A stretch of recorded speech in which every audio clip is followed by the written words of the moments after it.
आखिर क्यों ये शिक्षिकाएं शिक्षा मंत्री कंवरपाल गुर्जर जी के सामने बैठी हैं और क्यों झुकी हुई हैं? शिक्षिका कह रही है, सर हमारा कुछ कीजिए। जी हाँ, उनकी सुनने वाला कोई नहीं है। तो जगाधरी में बैठे हुए हैं क्लास शिक्षक।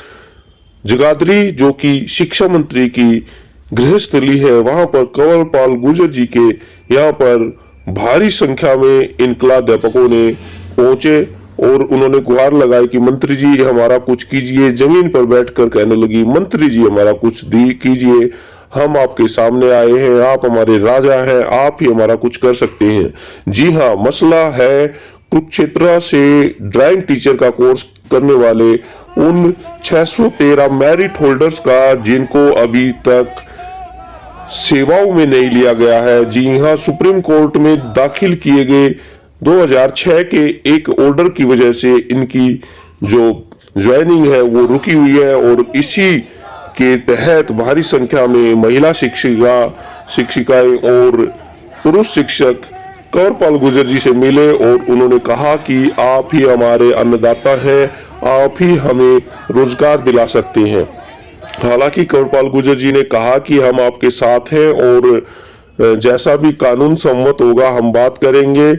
तो जो 2006 का जो एक ऑर्डर है जो कि पिछली हुड्डा सरकार के द्वारा जारी किया गया था कि ड्राइंग टीचर इस कुरुक्षेत्र यूनिवर्सिटी से किए गए डिप्लोमा के आधार पर उनको यहाँ पर नहीं लिया जाएगा, तो उसको सरासर गलत मानते हुए ये सारे अध्यापक धरने पर बैठे हैं और इनको 2 हफ्ते का समय हो गया है। अनाज मंडी में इनका धरना अनवरत चल रहा है। बार बार में काफी भारी संख्या में अनेक राज्यों में डिस्ट्रिक्टों से वहां पर पहुंच रहे हैं ये अध्यापक और इन्होंने कहा कि जब तक नियुक्ति नहीं मिलेगी धरना खत्म नहीं होगा। इच्छा मृत्यु तक का भी इन्होंने मांगा है कि अगर हम यहाँ पर नहीं पहुंच पाए तो हम घरों में नहीं पहुंच पाएंगे। तो ये प्रतिनिधिमंडल इनसे मिला और गुहार की। अब मैं बता देता हूं कि क्या है यह केस।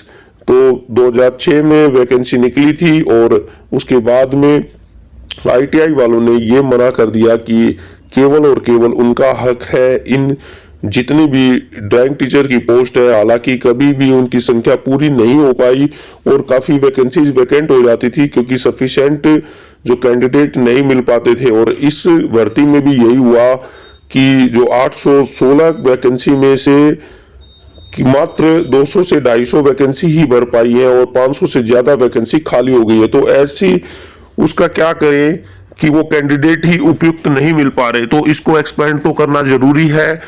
तो कुरुक्षेत्र यूनिवर्सिटी जो कि एक मदर यूनिवर्सिटी है हरियाणा की, उनको भी यहाँ पे शामिल करना अत्यंत आवश्यक है क्योंकि वो भी यहीं के बासिंदे हैं, यहीं के रहने वाले हैं। उन्होंने 15,000 के करीब के लगभग जो डिप्लोमा होल्डर्स हैं वो कहाँ जाए। उन्होंने दिन रात एक करके मेरिट में आए हैं और वो चाहते हैं कि जो हरियाणा गवर्नमेंट है वो एक मजबूत पक्ष में रखकर अपना एक वकालतनामा उन्होंने जो दिया है 1 सप्ताह का जो समय मांगा उसमें डायरेक्टर महोदय कोई सकारात्मक लिखे और कहे कि ये भी मान्य है। सुप्रीम कोर्ट के आदेश में भी ये कहा गया है कि ये काम कि कौन डिग्री मान्य है कौन नहीं है, ये काम स्टेट गवर्नमेंट का है, शिक्षा मंत्रालय का है, वही इसको करेंगे।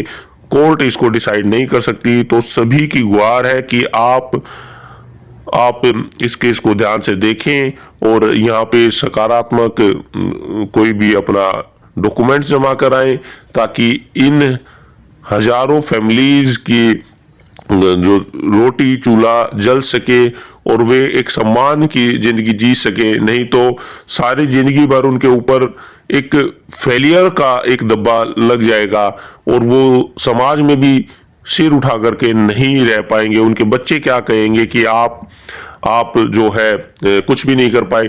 तो मैं उन सारे कुरुक्षेत्र यूनिवर्सिटी के छात्रों से अपील करता हूं, जो भी छात्र जिन्होंने किसी भी तरह का डिप्लोमा डिग्री कुछ भी किया है वो सारे सामने आए और अपने इन भाई बहनों का समर्थन करें और आगे आए और कमेंट्स और वीडियो ज़्यादा से ज़्यादा शेयर करें, जितने भी उनके लिंक्स हैं वो सरकार तक पहुंचाए कि ये भी हमारे भाई हैं और इन्होंने भी पूरी मेहनत की है। इनके भी प्रैक्टिकल एग्जाम हुए थे, क्लासेज ली थी, टीचिंग प्रैक्टिस हुई थी और पूर्ववर्ती सरकारों ने भी उनको माना था कि ये पूरी तरह से वैलिड है।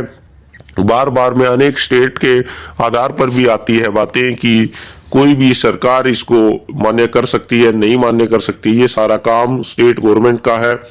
तो साथियों, लगातार इन सारी चीजों के बीच में इस कड़कड़ाती ठंड में बैठना भी काफी बड़ा मायने है और ये एक सलाम करने वाली स्थिति है कि ये शिक्षक शिक्षिकाएं इतनी ठंड में बैठे हैं अपने बच्चों के साथ। आगे इस तरह की और न्यूज आपको मिलती रहेगी, अतः चैनल को सब्सक्राइब करना ना भूलें।